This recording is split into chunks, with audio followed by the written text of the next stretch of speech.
भारत हिंदू राष्ट्र नहीं हो जाएगा, हम तब तक यात्राएं निकालेंगे। ये लोग इस मुल्क को हिंदू राष्ट्र बनाना चाहते हैं और हिंदू राष्ट्र बनाने वालों के सामने डॉक्टर अंबेडकर ने एक वाक्य लिखा था। इस वाक्य के बाद मैं अपनी ओबीसी वाली बात कह रहा हूं। पाकिस्तान और द पार्टीशन ऑफ इंडिया किताब में डॉक्टर अंबेडकर ने साफ लिखा है, अगर हिंदू राष्ट्र हकीकत बनता है तो वो इस मुल्क के लिए सबसे बड़ा अभिशाप होगा। हिंदू कुछ भी कह लें, हिंदू धर्म स्वतंत्रता, समानता व बंधुता विरोधी है।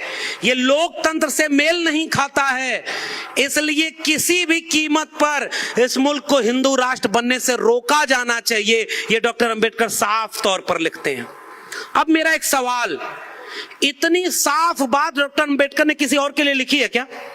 मैं आपसे पूछ रहा हूं, आप बताइए, किसी के लिए डॉक्टर अंबेडकर ने यह लिखा है क्या कि यह लोकतंत्र विरोधी है, ये मानवता विरोधी है, इसे किसी भी कीमत पर रोका जाना चाहिए? ये चेतावनी डॉक्टर अंबेडकर ने किसी और चीज के लिए दी हो तो बताइए।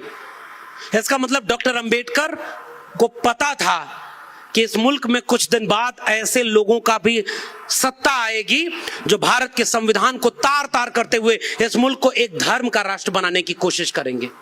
इसलिए मैं उन्हें अपना नायक मानता हूं कि हमारे नायक को पहले से पता था कि इस मुल्क के ऊपर सबसे बड़ा खतरा क्या है, और इसलिए वो लोग इंसान को इंसान से लड़ा रहे हैं। आओ हमारा दर्शन देखो, समाजवादी आंदोलन और त्रिवेणी संघर्ष संघ का नारा क्या था? 100 से कम न 1000 से ज्यादा, समाजवाद का यही तकाजा। इसका मतलब क्या है कि किसी के पास बहुत ज्यादा ना हो और किसी के पास बहुत कम ना हो। ऑक्सफैम की रिपोर्ट आई है 2022 में कि इस मुल्क में 1% लोग 40.5% संपत्ति पर गुजारा कर रहे हैं। समझ रहे हैं ना आप लोग? पढ़ा होगा ना आपने? यानी अगर 100 लोग इस देश में रहते हैं और 100 रुपया इस देश में है तो एक आदमी के पास 40 रुपया है। और वही ऑक्सफैम की रिपोर्ट कह रही है कि इस मुल्क के 50% लोग 3% पर गुजारा कर रहे हैं, यानी 50 लोग केवल 3 रुपए में गुजारा कर रहे हैं। और इस 50 को अगर एक्सटेंड कर दीजिए तो 90 लोग 10 रुपए में गुजारा कर रहे हैं और 10 लोग 90 रुपए का कब्जा किए हुए बैठे हैं। इसलिए हम ये बहुजन की जब बात करते हैं तो उन मुल्क के 90% लोगों की बात करते हैं जिनका 90% पैसा और संपत्ति 10% लोग कब्जा किए हुए हैं। और ये बात जान जाए ये मुल्क। इसलिए आज की डेट में इस देश की सबसे बड़ी अगर कोई जरूरत है तो वो है जाति जनगणना। अगर जाति जनगणना नहीं होगी तो ये पता ही नहीं चलेगा कि ये कब्जा करने वाले 1% लोग कौन है। और इसलिए मैं आपको धन्यवाद देता हूं कि आपने अपने विषय में मुझे जाति जनगणना पर बोलने के लिए कहा है। भाई हम भी तो जानना चाहते हैं कि मेरे मुल्क का वो एक आदमी कौन है जो 40% कब्जा कर लिया। कहीं वो वही तो नहीं जो पैसा लेकर विदेश भाग गया और जब वो भाग रहा था तो चौकीदार सो रहा था। आखिर चौकीदार किसकी चौकीदारी कर रहा था? नीरव मोदी, ललित मोदी, विजय माल्या, इनमें कोई भी, चंद्रपुर के लोगों, एक बड़ी गंभीर बात आपसे कह रहा हूं, इस मुल्क में अगर किसी शेड्यूल कास्ट, शेड्यूल ट्राइब और ओबीसी कोई व्यक्ति इंजीनियर बन गया और उसने एक गलती कर दी तो इस मुल्क के पढ़े लिखे लोगों ने रिजर्वेशन को गालियां दी हैं। बताइए मैं गलत कह रहा हूं कि सही कह रहा हूं? बताइए गालियां दी कि नहीं? अगर एक SC ST OBC व्यक्ति से गलती हो जाए, एक डॉक्टर ने गलती की तो उन्होंने कहा ये शेड्यूल कास्ट, शेड्यूल ट्राइब और ओबीसी के लोग मेरिट नहीं होती है, ये रिजर्वेशन से आए हैं, ये ऐसे होते ही हैं, और हमारे लोगों को गालियां दी। कल्पना करिए ये देश को लूट कर जो विदेश भाग गए, इनमें अगर एक भी SC ST OBC होता तो ये हमारे लोगों का जीना हराम कर देते। ये सारे तो वही हैं जो मुखत से जाए थे ब्राह्मण, बाहुर नाम क्षत्रिय। हमारे लोग लूटने वाले नहीं है। और उन्हें कौन बचा रहा है? ये विदेश भाग गए, ये लोग कौन हैं और किसका पैसा लेकर भाग गए? वो बेच रहे हैं भारत को। अब आइए कंटेम्पररी इंडिया की बात करते हैं। और एक ओबीसी प्रधानमंत्री, अरे भाई 75 साल में इस देश को प्रधानमंत्री कोई मिला तो उसने अपनी जाति क्यों बताई? इस देश के शेड्यूल कास्ट, शेड्यूल ट्राइब को एक अपमान और झेलना पड़ता है कि नहीं? वो हमारे ऊपर तोहमत लगाते हैं कि हम जातिवादी लोग हैं, हम जातिवाद करते हैं। बताइए सही कह रहा हूं गलत कह रहा हूं? वो हमें जातिवादी कहते हैं ना। ये बताओ कि गुजरात का मुख्यमंत्री रहने तक तुमने अपनी जाति नहीं बताई थी ना, और जब तुम्हें प्रधानमंत्री बनना हुआ तो दोनों हाथ फैलाकर कहे कि मैं ओबीसी मां का बेटा हूं, मुझे ओबीसी लोगों वोट दे दो, और ओबीसी लोग कहे कि अरे बेचारा चाय बेचने वाला, अब इसको हम प्रधानमंत्री बनाएंगे। कितना प्यारा नारा दिया था, वो बेच रहे हैं भारत को, मैं चैन से कैसे सो जाऊं, वो लूट रहे हैं भारत को, मैं चैन से कैसे रह जाऊं, सौगंध मुझे इस मिट्टी की, मैं देश नहीं बिकने दूंगा। और आप सब ओबीसी लोग उनको वोट दे दिए, और उसके बाद वो चौकीदार शुरू किया, पहले रेल बेच दिया, किस प्लेटफॉर्म पर चाय बेची नहीं पता, किस ट्रेन में चाय बेची नहीं पता, उसे चाय बेचते किसी ने नहीं देखा, लेकिन उसके भक्त सब मान लेते हैं कि हाँ चाय बेचा, और वो रेल बेच दिया, देश बेच दिया, और उसके भक्त कहते हैं कहां कुछ बिक रहा है, अच्छे दिन तो आ गए हैं। उसने वो बारी बारी बेचना शुरू किया। बताओ चंद्रपुर के लोगों, आप सबसे जागरूक लोग हो इस देश में, सबसे ज्यादा अगर कोई शेड्यूल कास्ट और शेड्यूल ट्राइब का कर्मचारी है तो वो सबसे बड़ा सरकारी संस्थान कौन है? रेलवे है कि नहीं? सबसे ज्यादा कर्मचारी आपके रेलवे में थे ना, और रेलवे को बेचने का मतलब समझ रहे हैं? वो आपके जितने लोगों को नौकरी मिली थी सबकी नौकरी खत्म, रेल बिक गई, बैंक बिक गया, LIC बिक गई, और नवरत्न कंपनियां बिक गई, BSNL बिक गया, सारा बारी बारी करते बेचते चले जा रहे। और उसके बाद उस फकीर ने एक बात कह दी है कि मेरा क्या है जी, मैं तो फकीर आदमी हूं, झोला लेके चल दूंगा। चंद्रपुर के लोगों, मैं आपसे पूछने आया हूं, हमारे आपके बच्चों का क्या होगा अगर ये सारा कुछ बिक गया तो? ये सवाल हमारा है कि नहीं? उस झोले में वो फकीर क्या क्या भर रहा है? मैं एक बात कहने आया हूं, वो शिक्षा को भर रहा है। मैं दिल्ली विश्वविद्यालय का एक प्रोफेसर, ठेके पर प्रोफेसर हूं, आज हूं कल नहीं रहूंगा, कोई भरोसा नहीं है, कुछ भी स्थायी नहीं है इस देश में। और वो शिक्षा को कैसे बेच रहा है, एक वाक्य में समझिएगा, और तब मैं मंडल कमीशन पर आता हूं। इस देश में जब महात्मा फूले और जो सावित्रीबाई फूले ने स्कूल खोला तो ब्राह्मणों ने इसी महाराष्ट्र सतारा पुणे भिड़ेवाला में बड़े बड़े पोस्टर लगाए थे कि ये धर्म का अपमान कर रहा है, ये शूद्र बच्चों को पढ़ाएगा और महिलाओं को पढ़ाएगा। तुम्हारा कैसा धर्म जिसमें हमें इंसान ही नहीं समझा गया और हमें पढ़ने से रोका गया? वो धर्म हमारा था क्या? वो भगवान अगर हमारा था तो वो मूर्ति से बाहर आकर क्यों नहीं कहा ब्राह्मण को कि ये शूद्र भी हमारा है, इसको पढ़ने का हक चाहिए? और अगर तुम्हारे भगवान ने हमें पढ़ने का हक नहीं दिलाया तो वो भगवान हमारा कैसे हुआ? और भारत के लोग तो कहते हैं फूले और अंबेडकर हमारे लिए उससे बढ़कर हैं जिन्होंने हमारे हाथ में कलम और किताब पकड़ाई है, इसलिए हम उन्हें अपना नायक मानते हैं। और वो स्कूल खोलना एक क्रांति थी। और उसके बाद आजादी के बाद नए लोग जब पढ़ना शुरू किए तो रिजर्वेशन लागू नहीं किया।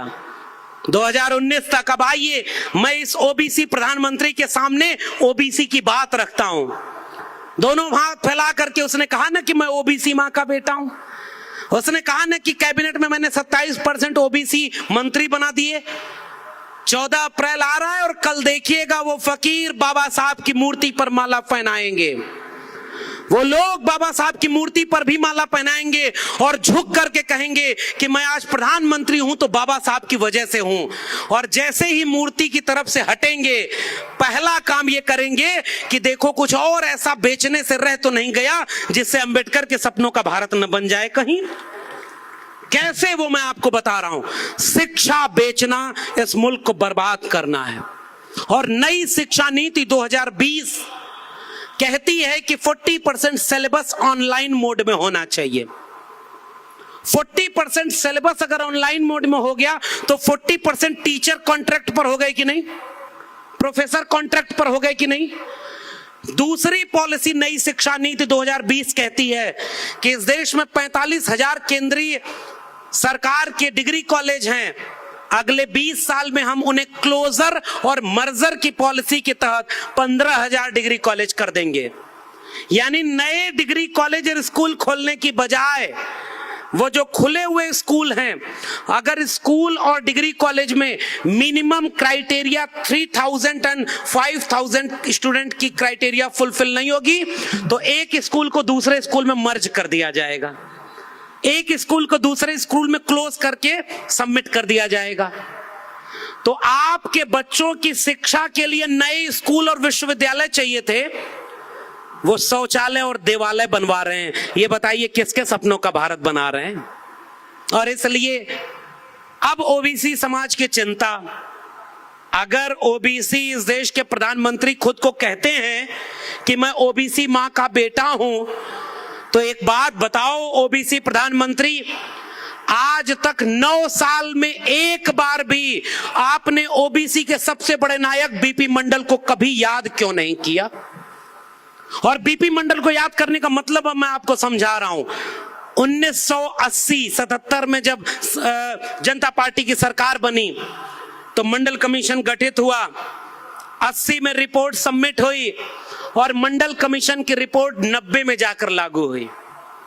और वो लोग कितने शानदार लोग थे जिन्होंने 1950 में आजाद हुए भारत को, भारत कैसा बनेगा इसका खाका खींचा डॉक्टर अंबेडकर ने, और भारत रत्न मिला 40 साल बाद 1990 में। और 14 अप्रैल को छुट्टी की घोषणा कब होती है? 1990 में। 40 साल तो लग गया इस देश को ये बात कबूल करने में कि बाबा साहब डॉक्टर अंबेडकर भारत रत्न हैं। अरे भाई, तुम्हारे भारत रत्न का कद बढ़ गया वो अगर बाबा साहब को मिला, क्योंकि वो भारत रत्न नहीं विश्व रत्न थे, क्योंकि वो इंसानियत का पाठ पढ़ा रहे थे। और उस 1990 में दूसरा सबसे महत्वपूर्ण काम क्या हुआ था?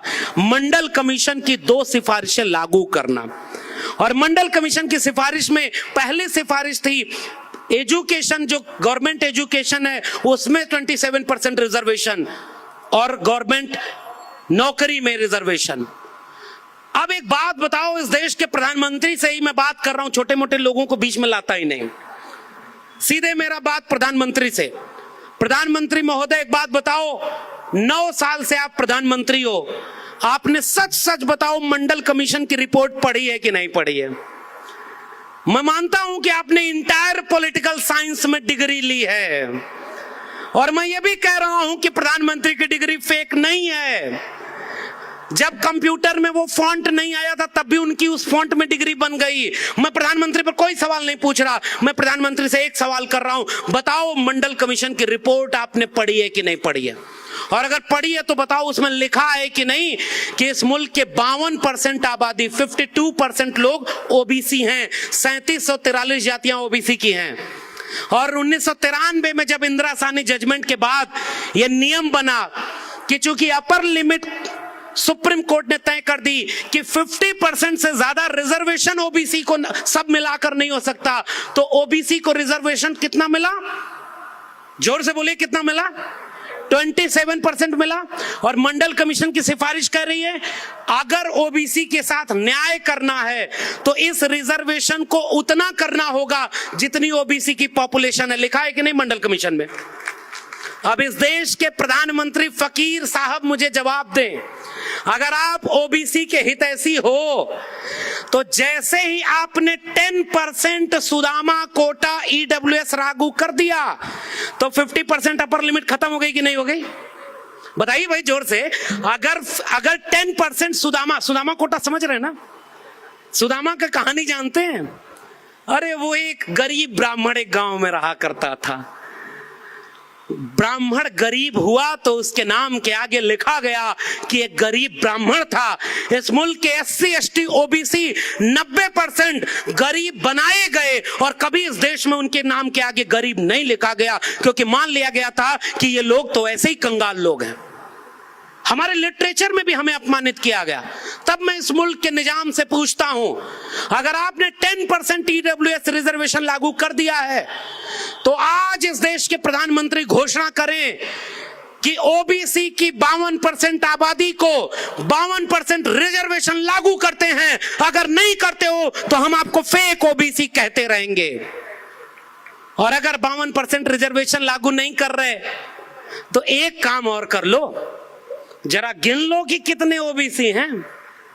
भाई गिनती करोगे इस देश में कितनी भेड़ बकरियां हैं, आप गूगल करिए तो मिल जाएगा। इस देश में कितने पेड़ पौधे हैं, आप गूगल करिए तो मिल जाएगा। इस देश में कितने जानवर हैं, ये पता लगाइए तो मिल जाएगा। इस देश में कितने SC ST OBC, SC ST की तो गिनती होती है, कितने OBC और अपर कास्ट हैं, इसकी जानकारी इस देश को नहीं है। अब एक बात बताइए, जाति जनगणना का मतलब समझा रहा हूं। कुछ लोग कहते हैं कि जाति जनगणना अगर होगी तो जातिवाद बढ़ जाएगा। So cute logic. इस देश का बंटवारा धर्म के नाम पर हुआ कि नहीं हुआ? और 1951 से इस देश की जनगणना में धर्म गिना जाता है कि नहीं जाता है? बताइए जोर से, धर्म गिनते हैं कि नहीं? अरे भाई, जब तक तुमने धर्म के नाम पर दंगाई राजनीति शुरू नहीं की थी, तब तक इस देश में धर्म के नाम पर दंगे बहुत कम हुए। दंगे तो तब हुए जब तुमने धर्म की राजनीति शुरू की। गिनने से कोई दंगा और कोई बंटवारा नहीं होता। जैसे धर्म गिनते हो, जैसे भाषा गिनते हो, इस देश में भाषा के नाम पर राज्य बटे कि नहीं बटे? भाषा के नाम पर राज्य बटे और फिर भी भाषा गिनते हैं। धर्म के नाम पर देश बटा, फिर भी धर्म गिनते हैं। इंसान जाति के नाम पर बटा और वो जाति नहीं गिनते। ये धोखा है कि नहीं है? इसलिए हम कहते हैं कि जातियों के गिनने से जातिवाद नहीं बढ़ता, जातियों के न गिनने से जातिवाद बढ़ता है। क्योंकि रोहित वेमुला को जाति पूछ करके सांस्थानिक हत्या की गई। डॉक्टर पायल तड़वी, और अभी हाल का केस है महाराष्ट्र के लोगों, आप जानते हो कि दर्शन सोलंकी नाम का एक लड़का था ना, IIT में पढ़ता था ना। लोग कहते थे कि जब नया भारत बनेगा तो अपने आप जातियां खत्म हो जाएंगी। ये बताओ, सबसे अच्छे पढ़े लिखे लोग IIT में होंगे कि नहीं? सबसे अच्छे पढ़े लिखे लोग ये यूनिवर्सिटीज में होंगे कि नहीं? मैं दिल्ली विश्वविद्यालय में हूं और साफ कह रहा हूं, इंटरव्यू में नंबर देने में भी जाति देखी जाती है। इंटरव्यू और वाइवा में नंबर देने में जाति देखते हो, और उसके बाद जाति के नाम पर इतना जलील करते हो कि दर्शन सोलंकी की सांस्थानिक हत्या होती है। तुम जातियां नहीं गिन रहे हो, तब भी जातिवाद बढ़ रहा है। मेरा एक सुझाव इस देश के प्रधानमंत्री माने कि वो जाति जनगणना करा दो, और जितनी जिसकी संख्या भारी उसकी उतनी हिस्सेदारी करा दो। ये देखो, तुम्हें कहने की जरूरत नहीं पड़ेगी, जातिवाद खत्म हो जाएगा। बीमारी और हमारे ऊपर तोहमत। एक शेर पढ़ रहा हूं, हमी को दरिया पे जाने से रोकने वाले हमी से पानी का हिसाब मांगते हैं। कहते हैं कि हम मुल्क को कमजोर कर रहे हैं। OBC प्रधानमंत्री महोदय, एक और जवाब दो। अगर जातियां नहीं गिने तो देश के 45 केंद्रीय विश्वविद्यालयों में एक भी प्रोफेसर 2019 तक OBC का क्यों नहीं था? तुम कहते हो कि हमने राष्ट्रपति दलित बना दिए, हमने कैबिनेट मिनिस्टर दलित और OBC बना दिया, हमने देखो नई राष्ट्रपति पहली आदिवासी महिला बना दिया। हम कहते हैं थैंक यू माय डियर फकीर। लेकिन मैं पूछना चाहता हूं कि लेटरल एंट्री से जो 400 ज्वाइंट सेक्रेटरी तुमने बनाए, उसमें एक भी SC ST OBC क्यों नहीं है? हम तो ज्वाइंट सेक्रेटरी बनना चाहते हैं। तुम ये सांसद विधायक क्यों बना रहे हो? वो तो अपने दम पर बन जाएंगे।